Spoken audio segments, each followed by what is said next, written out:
ओम शांति। Good morning. आज प्राणेश्वर बाप दादा की 30 जुलाई 2025 की अनमोल महावाक्य सुनते हैं। मीठे बच्चे, माया दुश्मन तुम्हारे सामने है, इसलिए अपनी बहुत बहुत संभाल करनी है। अगर चलते चलते माया में फंस गए तो अपनी तकदीर को लकीर लगा देंगे। आज का प्रश्न है, तुम राजयोगी बच्चों का मुख्य कर्तव्य क्या है? उत्तर है पढ़ना और पढ़ाना। यही तुम्हारा मुख्य कर्तव्य है। तुम हो ईश्वरीय मत पर, तुम्हें कोई जंगल में नहीं जाना है। घर गृहस्थ में रहते शांति में बैठ शिव बाबा को प्यार से याद करना है। अल्फा और बे, इन्हीं 2 शब्दों में तुम्हारी सारी पढ़ाई आ जाती है। ओम शांति। बाप भी ब्रह्मा द्वारा कह सकते हैं बच्चों गुड मॉर्निंग, परंतु फिर बच्चों को भी रिस्पॉन्ड देना पड़ेगा। बोलो सभी ओम शांति। Good morning. Good morning. प्यारे बाबा को गुड मॉर्निंग। यहाँ है ही बाप और बच्चों का कनेक्शन। नए जो है जब तक पक्के हो जाए कुछ न कुछ प्रश्न पूछते ही रहते हैं। ये तो पढ़ाई है। भगवान वाच भी लिखा है, भगवान है निराकार।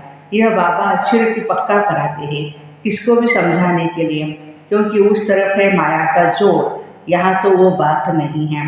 बाबा तो समझते हैं, जिन्होंने कल्प पहले वर्षा लिया था वही आ जाएंगे। ऐसे नहीं कि फलाना चला न जाए, इनको पकड़े उनको पकड़े, चला जाए तो चला जाए।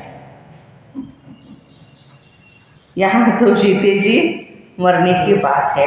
बाबा एडॉप्ट करते हैं, एडॉप्ट किया ही जाता है कुछ वर्षा देने के लिए। बच्चे माँ बाप के पास आते हैं वर्षे की लालच पर। साहूकार का बच्चा कभी गरीब के पास एडॉप्ट होगा क्या? इतना धन दौलत आदि सब छोड़ करके कैसे जाएंगे गरीब के पास? गरीब हो तो फिर साहूकार के पास जरूर जाएगा, पैसा धन दौलत सब है।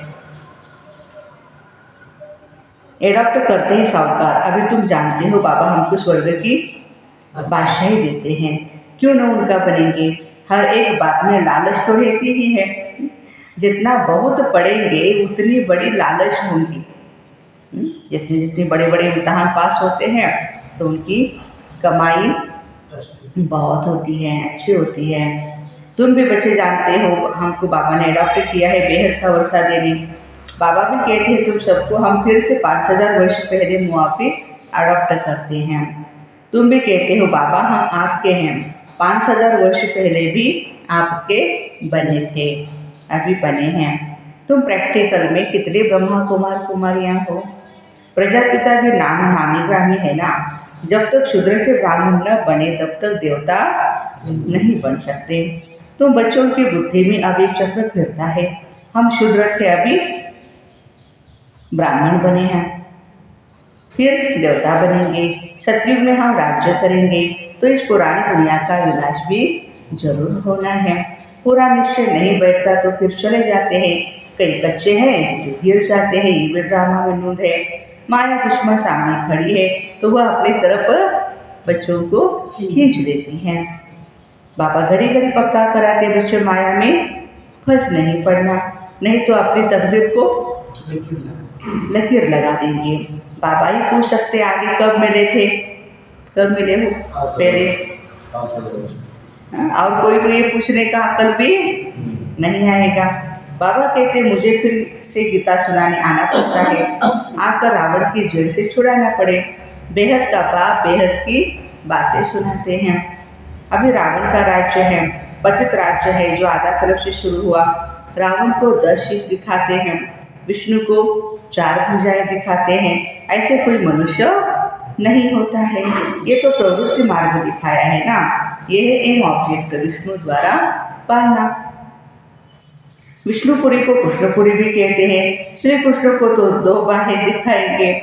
मनुष्य तो कुछ भी समझते नहीं हैं। बाबा हर एक बात बच्चों को समझाते हैं। वो सब है भक्ति मार्ग। अभी तुमको ज्ञान है, तुम्हारी एम ऑब्जेक्ट है ही नर से नारायण बनने की। ये है गीता पाठशाला। जीवन मुक्ति प्राप्त करने के लिए ब्राह्मण तो जरूर चाहिए, क्योंकि यह रुद्र ज्ञान यज्ञ है। शिव को रुद्र कहते हैं। अब बाबा पूछते हैं ज्ञान यज्ञ कृष्ण का है या शिव का? किसका है ज्ञान यज्ञ? शिव का है। शिव को परमात्मा कहते हैं, शंकर को देवता कहते हैं। उन्होंने फिर शिव शंकर इकट्ठा कर दिया है और बाबा कहते हैं हमने इनमें प्रवेश किया। तो बच्चे कहते हो बाप दादा, वो कहते हैं शिव शंकर। ज्ञान सागर तो एक ही है। अभी तुम बच्चे जानते हो ब्रह्मा से विष्णु बनते हैं ज्ञान से। चित्र भी बरोबर बनाते हैं, विष्णु की नाभि से ब्रह्मा निकला। इसका अर्थ कोई नहीं समझते हैं। ब्रह्मा को शास्त्र हाथ में देते हैं। अभी शास्त्रों का सार बाप बैठ सुनाते हैं या ब्रह्मा। यह भी मास्टर ज्ञान सागर बनते हैं। बाकी चित्र इतने ढेर बनाए हैं, वो कोई यथार्थ है नहीं। वह है सब भक्ति मार्ग के। मनुष्य कोई 8-10 भुजा वाले नहीं होते हैं। ये तो सिर्फ प्रवृत्ति मार्ग दिखाया है। रावण का अर्थ भी बताया है। आधा कल्प है रावण राज्य रात और आधा कल्प राम राज्य दिन। बाप हर एक बात समझाते, तुम सब एक बाप के बच्चे हो। बाप ब्रह्मा द्वारा विष्णुपुरी की स्थापना करते हैं और तुमको राजयोग सिखाते हैं। जरूर संगम पर ही राजयोग सिखाएंगे। द्वापर में गीता सुनाई, ये तो रॉन्ग हो जाता। बाबा सच बतलाते। बहुतों को ब्रह्मा का श्री कृष्ण का साक्षात्कार होता है। ब्रह्मा का सफेद पोष देखते हैं। शिव बाबा तो बिनती है, बिनती का साक्षात्कार कोई करे तो भी समझ न सके। तुम कहते हो हम आत्मा हैं। अब आत्मा को किसने देखा है? कोई ने नहीं। वो तो बिनती है, समझ सकते हैं। जो जिस भावना से जिसकी पूजा करते हैं उनको वैसा साक्षात्कार हो जाता है। दूसरा अगर रूप देखेंगे तो मूंछ पड़ेंगे। हनुमान जी की पूजा करेगा तो उनको हनुमान ही दिखाई देगा। गणेश जी के पुजारी को गणेश जी दिखाई देंगे। बाबा कहते हैं हमने तुमको इतना धनवान बनाया, हीरे जवाहरों के महल थे, तुमको अनगिनत धन था, तुमने अभी वह सब कहाँ गवाया? अभी तुम कंगाल बन गए हो, भीख मांग रहे हो। बाप तो कह सकते हैं ना, अभी तुम बच्चे समझते हो बाबा आए हैं, हम फिर से विश्व का मालिक बनते हैं। फिर से माना कल पहले बने थे, अभी फिर से बनेंगे। ये ड्रामा अनादि बना हुआ है। हर एक ड्रामा में अपना अपना पार्ट बजा रहे हैं। कोई एक शरीर छोड़ जाकर दूसरा लेते हैं, इसमें रोने की क्या बात है? सतयुग में कभी रोते नहीं। अभी तुम मोहजित बन रहे हो। मोहजित राजा ये लक्ष्मी नारायण आदि है, वहाँ मोह होता नहीं का। सतयुग में अनेक प्रकार की बातें समझाते हैं। बाबा है निराकार। मनुष्य तो उसे नाम रूप से न्यारा कह देते हैं, लेकिन नाम रूप से न्यारी कोई चीज़ थोड़े ही है। हे भगवान, वो गॉडफादर कह दे तो उनका नाम रूप है ना। सत्यम शिवम सुंदरम कहा, सुंदर है इसलिए उनका रूप सुंदर है, इसलिए तो सुंदरम कहा ना। नाम तो शिव है ही, तो न्यारा कैसे हो सकता है? तो बाबा कहते हैं लिंग को शिव परमात्मा शिव बाबा कहते हैं। बाबा तो है ना बरोबर, बाबा के जरूर बच्चे भी होंगे। निराकार को निराकार आत्मा ही बाबा कहती है। मंदिर में जाएंगे तो उनको कहेंगे शिव बाबा, फिर घर में आकर के बाप को कहते बाबा। अर्थ तो समझते नहीं, हम उनको शिव बाबा क्यों कहते हैं? बाबा बड़े थे, बड़ी पढ़ाई तो अक्षर में पढ़ाते हैं। कौन से 2 अक्षर है? अल्फ और बे। अल्फ को याद करो तो बे बादशाही तुम्हारी। ये बड़ा ही इम्तहान भारी है। मनुष्य बड़ा इम्तहान पास करते तो पहले वाली पढ़ाई कोई याद थोड़ी रहती है। पढ़ते पढ़ते आखिरी तंत्र बुद्धि में सारा सार आ जाता है। ये भी ऐसे है, तुम पढ़ते आए हो, अंत में फिर बाबा कहते हैं मन मना भव, तो देह का अभिमान टूट जाएगा। यह मन मना भव की आदत पड़ी होगी तो पिछाड़ी में भी बाप और वर्षा याद रहेगा। मुख्य है ही यह बात, कितनी सहज है। उस पढ़ाई में अभी तो पता नहीं क्या क्या पढ़ते हैं। जैसे राजा वैसा वह अपनी रस्म चलाते। आगे मन शेर पाव इसका हिसाब था। अभी किलो लीटर ये हुआ। क्या क्या निकल पड़ा है, कितने अलग अलग प्रांत हो गए हैं। दिल्ली में जो चीज़ 1 रुपया शेर, बॉम्बे में मिलेगी 2 रुपया शेर, क्योंकि प्रांत अलग अलग है। हर एक समझते हम अपने प्रांत को भूख थोड़ी मारेंगे, कितने झगड़े आदि होते हैं, कितना रोला होता है। भारत कितना सॉल्वेंट था, सॉल्वेंट माना पवित्र था, फिर 84 का चक्र लगाते इनसॉल्वेंट बन पड़ा है। कहा जाता हीरे जैसा जन्म आमोलक कौड़ी बदले खोया रे। बाबा कहते हैं तुम कौड़ियों के पीछे क्यों मरते हो? कौड़िया माना धन पैसा, जितनी जरूरत है कमाओ भले। बाबा कहते टू मच उसके पीछे मुरली नहीं, सेवा नहीं, अपनी अवस्था नहीं, नहीं। अभी है ही कलियुग। अब आपसे वर्षा लो पावन बनो, बुलाते भी हो पति पावन आओ पावन बनाओ, तो इससे सिद्ध है पावन थे, अब नहीं है। बाप कहते मैं पावन दुनिया बनाऊंगा तो पति दुनिया का विनाश जरूर होगा। इसलिए ये महाभारत लड़ाई है जो इस रुद्र ज्ञान यज्ञ से प्रज्वलित हुई। ड्रामा में तो ये विनाश होने की ढूंढ है। पहले पहले तो बाबा को साक्षात्कार हुआ, देखा इतनी बड़ी राजाई मिलती है तो बहुत खुशी हुई ब्रह्मा बाबा को। फिर विनाश का साक्षात्कार भी कराया, 2 शब्द मन मना भव और दूसरा है मध्यार्षि भव।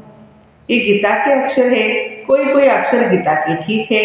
बाबा भी कहते तुमको यह ज्ञान सुनाता हूँ, ये फिर प्राण लोप हो जाता है। कोई को भी पता नहीं लक्ष्मी नारायण का राज्य था तो और कोई धर्म नहीं था। उस समय जनसंख्या कितनी थोड़ी होगी, अब कितनी है। तो यह चेंज होनी चाहिए, जरूर विनाश भी चाहिए। महाभारत लड़ाई भी है, जरूर भगवान भी होगा। शिव जयंती मनाते हैं तो शिव बाबा ने क्या कर किया वो नहीं जानते। अब बाबा समझाते गीता से श्री कृष्ण की आत्मा को राजाई मिली। माता पिता कहेंगे गीता को जिससे तुम फिर से देवता बनते हो। गीता के ज्ञान से राजयोग सीख श्री कृष्ण यह बना। उन्होंने फिर शिव बाबा के बदले श्री कृष्ण का नाम डाल दिया है। तो बाबा समझाते हैं ये तो अपने अंदर पक्का निश्चय कर लो, कोई उल्टी सुल्टी बात सुनाकर तुम्हें गिरा न दे। ध्यान रखना है ज्ञान मार्ग में उल्टी सुल्टी बातें नहीं सुननी है। बहुत बातें पूछते हैं, विकार के बिगड़ सृष्टि कैसे चलेगी, ये कैसे होगा, वो कैसे होगा। अरे तुम खुद कहते हो वो तो वाइसलेस दुनिया थी। सतयुग कौन सी दुनिया थी? वाइसलेस माना पवित्र दुनिया थी। संपूर्ण निर्विकारी कहते हो ना, फिर विकार की बात कैसे हो सकती है?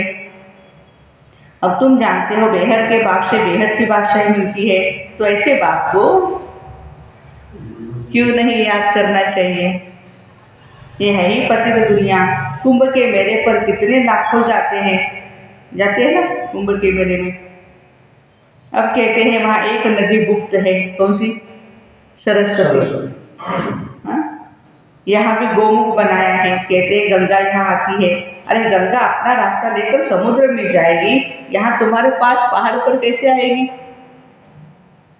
भक्ति मार्ग में कितने धक्के हैं, ज्ञान भक्ति और वैराग्य। एक है हद का वैराग्य, दूसरा है बेहद का वैराग्य। सन्यासी घर बार छोड़ जंगल में रहते हैं, यहाँ तो वह बात नहीं। तुम बुद्धि से सारी दुनिया का सन्यास करते हो। तुम राजयोगी बच्चों का मुख्य कर्तव्य है पढ़ना और बढ़ाना। अब राजयोग कोई जंगल में थोड़े सिखाया जाता है, ये स्कूल है, ब्रांचेस तो निकलती जाती है। तुम बच्चे राजयोग सीख रहे हो, शिव बाबा से पढ़े हुए ब्राह्मण यहाँ सिखाते हैं। एक शिव बाबा थोड़े ही सबको बैठ सिखाएगा। तो ये हुई पांडव गवर्नमेंट, तुम हो ईश्वरीय मत पर। यहाँ तुम कितना शांति में बैठे हो, बाहर तो अनेक हंगामे हैं।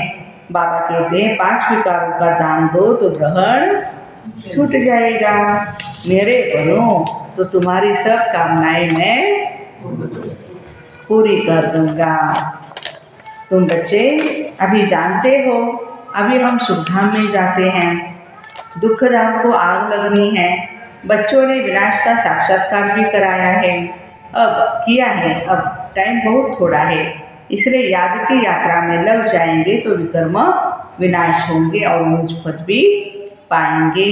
अच्छा, मीठे मीठे सिकिरदे बच्चों प्रति माता पिता बाप दादा का याद प्यार और गुड मॉर्निंग। रूहानी बाप की रूहानी बच्चों को नमस्ते। निवंगुआनी बच्ची रूहानी माता पिता बाप दादा को याद प्यार, गुड मॉर्निंग और नमस्ते। वाह बाबा वाह, शुक्रिया बाबा शुक्रिया। धारणा के लिए मुख्य सार है, बाप के वर्षे का पूरा अधिकार लेने के लिए जीते जी मरना है, एडॉप्ट हो जाना है। कभी भी अपनी ऊंची तकदीर को लकीर नहीं लगानी है। कोई भी उल्टी सुल्टी बात सुनकर संशय में नहीं आना है। जरा भी निश्चय न हिले, इस दुख धाम को आग लगने वाली है, इसलिए इससे अपना बुद्धि योग निकाल देना है। वरदान विशेषता रूपी संजीवनी बूटी द्वारा मूर्छित को सुरजित करने वाले विशेष आत्मा भव। हर आत्मा को श्रेष्ठ स्मृति की विशेषताओं की स्मृति रूपी संजीवनी बूटी खिलाओ, तो वह मूर्छित से सुरजित हो जाएगी।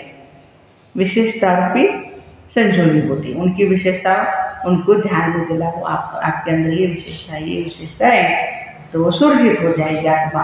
विशेषताओं के स्वरूप का दर्पण उसके सामने रखो। दूसरों को स्मृति दिलाने से आप विशेष आत्मा बन ही जाएंगे। दूसरों को विशेष आत्मा, महान आत्मा कहते कहते आप भी विशेष बन जाएंगे। अगर आप किसी की कमजोरी सुनाएंगे तो वह छुपाएंगे, टाल देंगे। आप विशेषता सुनाओ तो स्वयं ही अपनी कमजोरी स्पष्ट अनुभव करेंगे। इसी संजीवनी बूटी से मूर्छित को सुरजित कर उड़ते चलो, उड़ाते चलो। स्लोगन, नाम मान शान व साधनों का संकल्प में भी त्याग ही महान त्याग है। नाम मान शान व साधनों का संकल्प में भी त्याग ही महान त्याग है। अव्यक्त इशारे संकल्पों की शक्ति जमा कर श्रेष्ठ सेवा के निमित्त बनो। निमित्त बने हुए बच्चों को विशेष अपने हर संकल्प के ऊपर अटेंशन देना चाहिए। जब आप निर्विकल्प निर्व्यर्थ संकल्प रहेंगे आपके, तब बुद्धि भी ठीक निर्णय करेगी। निर्णय ठीक है तो निवारण भी सहज कर लेंगे। निवारण करने के बजाय अगर आप ही कारण कारण कारण कहेंगे तो आपके पीछे वाले भी हर बात में कारण ही बतलाएंगे। इसलिए कारण नहीं देखना है, उसका क्या करना है, फट से निवारण करना है बस। तो ऐसे विशेषता रूपी संजीवनी बूटी द्वारा मूर्छित को सुरजित करने वाले विशेष आत्मा भाई बहनों को ओम शांति। Have a nice day.